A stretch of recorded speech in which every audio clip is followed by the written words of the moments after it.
حضرت عبد الرحمن بن ابی بکر رضی اللہ عنہ اپنے والد سے بیان کرتے ہیں کہ رسول اللہ صلی اللہ علیہ وآلہ وسلم نے فرمایا، کیا میں تم لوگوں کو سب سے بڑے کبیرہ گناہ کے بارے میں نہ بتا دوں؟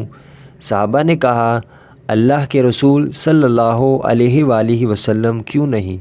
آپ صلی اللہ علیہ وآلہ وسلم نے فرمایا، اللہ کے ساتھ شرک کرنا اور ماں باپ کی نافرمانی کرنا۔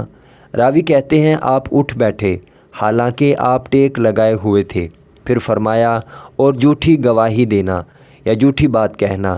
رسول اللہ صلی اللہ علیہ وآلہ وسلم بار بار اسے دہراتے رہے، یہاں تک کہ ہم نے کہا کاش آپ خاموش ہو جاتے۔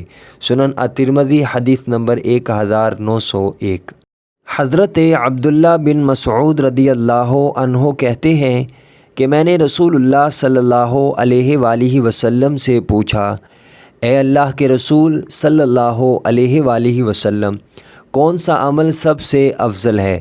آپ صلی اللہ علیہ وآلہ وسلم نے فرمایا، وقت پر نماز ادا کرنا۔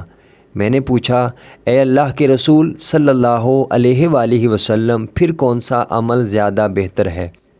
آپ صلی اللہ علیہ وآلہ وسلم نے فرمایا، ماں باپ کے ساتھ حسن سلوک کرنا۔ میں نے پھر عرض کیا، اے اللہ کے رسول صلی اللہ علیہ وآلہ وسلم، پھر کون سا عمل؟ آپ صلی اللہ علیہ وآلہ وسلم نے فرمایا، اللہ کی راہ میں جہاد کرنا۔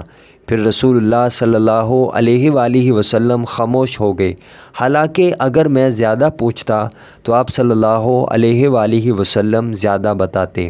سنن الترمذی حدیث نمبر 1898۔